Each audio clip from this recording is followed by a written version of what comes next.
It's as strong as battery acid, and it can melt steel. But it lives inside of us and helps digest our food. This is stomach acid. Is stomach acid dangerous?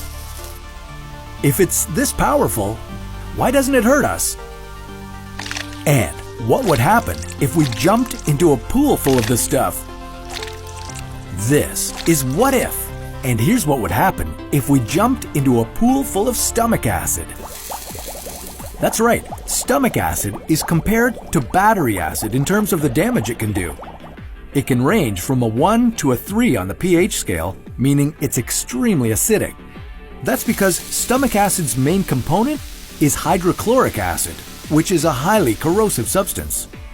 The reason it can live inside us is due to a special mucous membrane that lines our stomachs. But what would happen if we covered all our skin with it?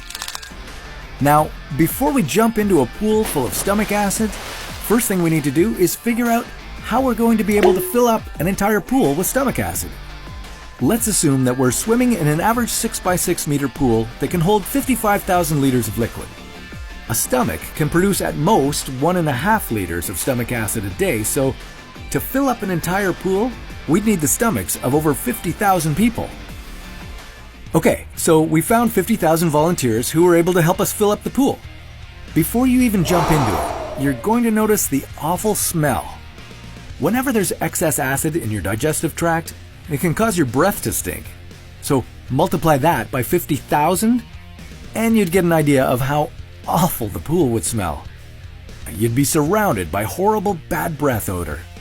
And that's even before you jump in. As soon as you take the plunge, you'll feel stinging in your eyes and your nostrils. To get a sense of what this might feel like, have you ever had lemon juice squirted in your eye? It would be similar to that, as lemon juice and stomach acid have a similar pH level. But if you remember to bring your goggles and your nose plugs, hopefully you'll be able to avoid this part. What's much less avoidable is the stomach acid making contact with your skin. When it does, it'll cause some mild irritation right away. Luckily, the epidermis layer of your skin should be able to protect you before it starts to hurt too badly.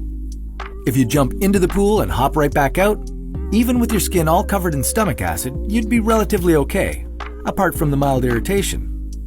As long as you wash the acid off with soap and water and towel off, you'll be totally fine. But what if you stayed in the stomach acid for much longer?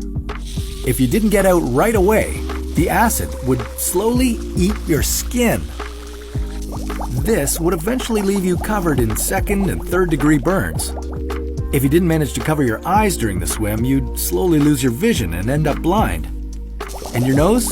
It would dissolve from the inside if the acid touched it long enough. Oh, and if you accidentally swallow some of it, you'll inevitably vomit it back up. Ugh, what'd you have for lunch? So, given the dangers here, it's probably best you don't try it. You'd be best to leave stomach acid where it belongs, and that's inside of us, digesting our food. But what if we went inside a stomach? More specifically, a whale's stomach? Well, that's a story for another What If.